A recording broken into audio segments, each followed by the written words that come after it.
The wind whispers secrets across the vast, untamed plains, a symphony only heard by those who dare to listen.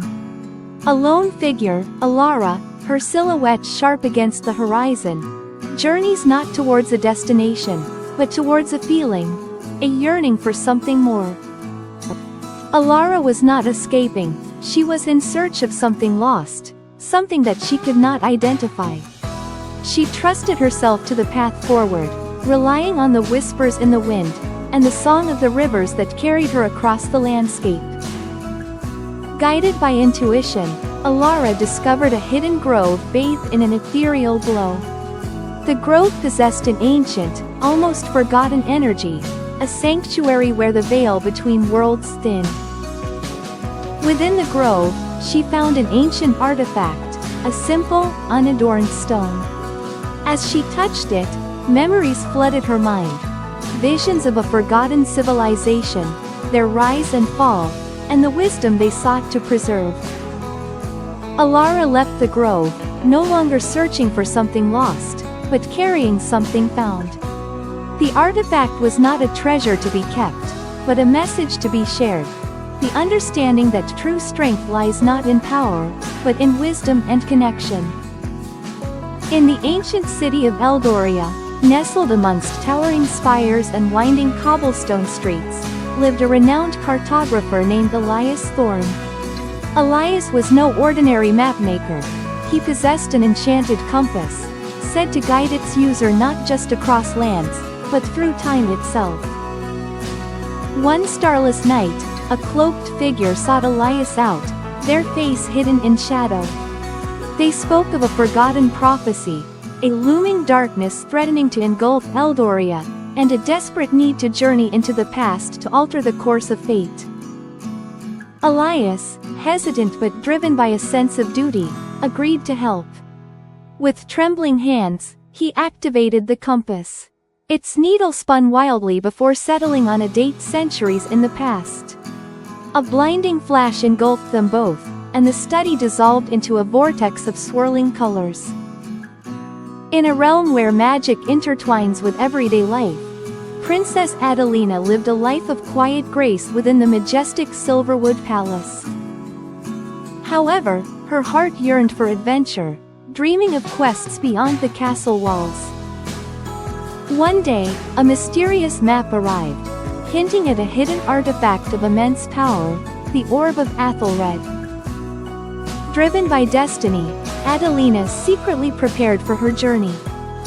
Mara, a spirited but reckless young pilot, dreams of breaking her late mother's aviation record, a solo flight across the treacherous, uncharted, whispering winds region. Everyone tells her it's impossible.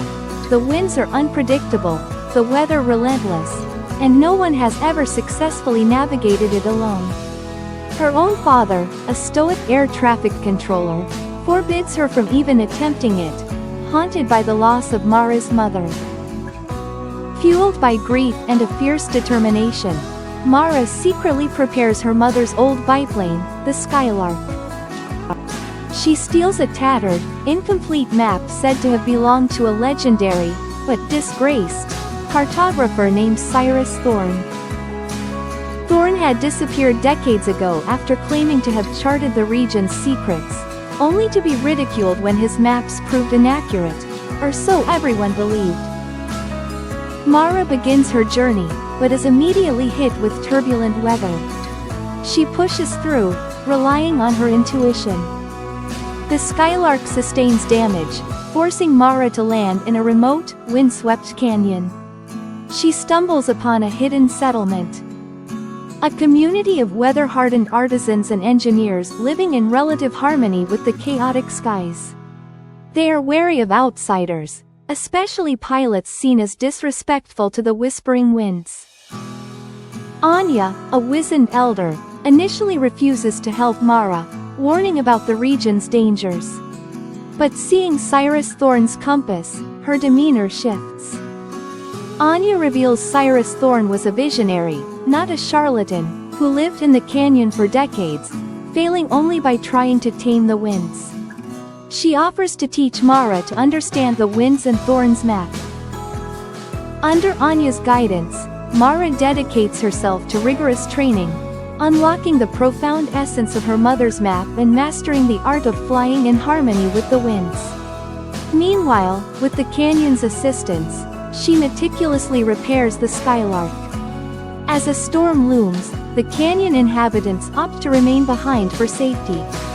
Before Mara's departure, Anya gifts her Cyrus notebook, a treasure trove of astronomical observations and celestial navigation notes, asserting the stars as the sole reliable guide amidst treacherous winds.